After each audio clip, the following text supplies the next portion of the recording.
தமிழ்நாட்டின் தெற்கு பகுதியில் அமைந்திருந்தது ஒரு சிறிய கிராமம். அந்த கிராமத்தின் அருகே இருந்தது மாயவனம் என்ற காடு. அந்த வனத்தைப் பற்றி மக்கள் பல மர்மக்கதைகளை கூறினார்கள். வனத்தின் அருகே சென்றால் சத்தம் கேட்டு திகிலடிக்க செய்வதாகவும் உருவம் இல்லாத குரல்கள் பேசுவதாகவும் சொன்னார்கள். கிராமத்தில் வசித்த வேலு இந்த மாயவனத்தில் என்ன நடக்கிறது என்று ஆராய வேண்டும் என முடிவு செய்தான். ஒரு இரவு நண்பர்கள் எச்சரித்தும் கண்டுகொள்ளாமல் தீப்பந்தம் வைத்துக்கொண்டு காடுக்குள் நுழைந்தான். காடு கருக்கருன்னு இருட்டாக இருந்தது. ஆனால் வேலுவுக்கு அது பிரச்சனை இல்லை.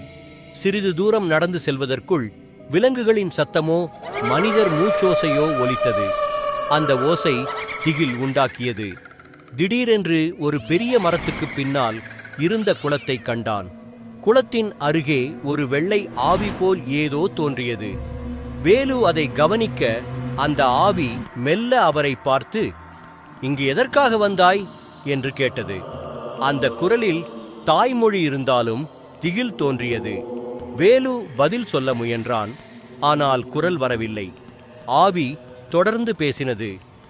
"இங்கு வரும் எல்லோருக்கும் இது இறுதி. நாங்கள் இங்கிருந்ததை அழித்தவனை இந்த காடு தின்றுவிட்டது. இப்போது நீயும் சிக்கிவிட்டாய்." திடீரென காற்று பலமாக அடிக்கத் துவங்கியது. அந்த பலமான காற்று வேலுவை தூக்கியது போல ஒரு விசித்திரமான உணர்வு ஏற்பட்டு அவன் குரல் நடுங்கியது. அங்கிருந்து பயத்தில் நடுங்கியபடி புறப்பட்டான். ஆனால் அவன் ஊர் திரும்பவில்லை. அதைத் தொடர்ந்து வேலுவுக்கு என்ன நடந்தது என்று யாருக்கும் தெரியவில்லை. வேலு திரும்பி வரவில்லை.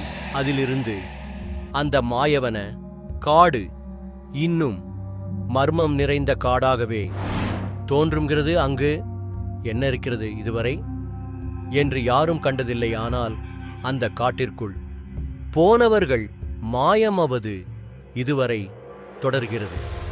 அதனால்தான் அந்த காட்டிற்கு பெயர் மாயவனம் என்று அந்த ஊர் மக்கள் சொல்கிறார்கள்.